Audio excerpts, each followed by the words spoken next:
Kwake kwenzeka yini umoya wawukhipha kuphela wangawudonsa?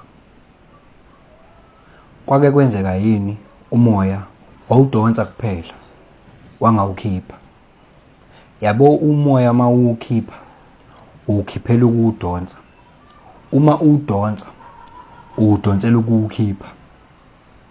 Ukubona ukuthi nginokubuye ngiphoste kakhulu, mhlawumbe ngibuye ngiphoste 2 videos ngibe consistent, kwesinye isikhathi ngibuye ngingaphosti mhlawumbe luze liphele nosuku, kodwa nje kube sengazuthi nje i-momentum iyehla.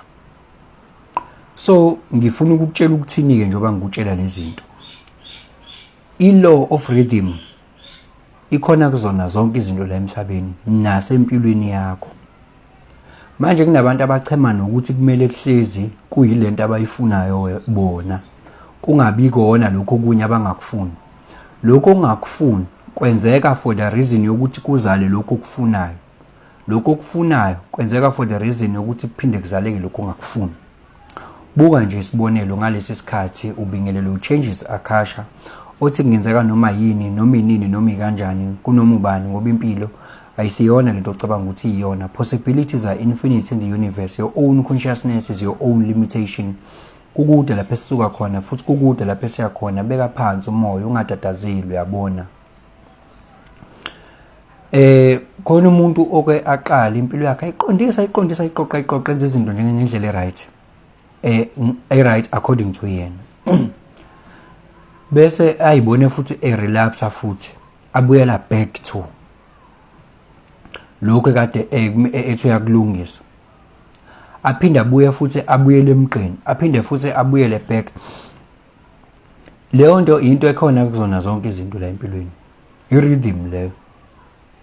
Ngeke izinto zize zihambe ziqonde zibe constant. Ungafuni ukuthi wena uhlezi kumnandi nje, ngeke kuze kwenzeke lokho. Ukuthi kuhlezi nje kumnandi nje, hlezi usweet nje, ngeke kuze kwenzeke lokho.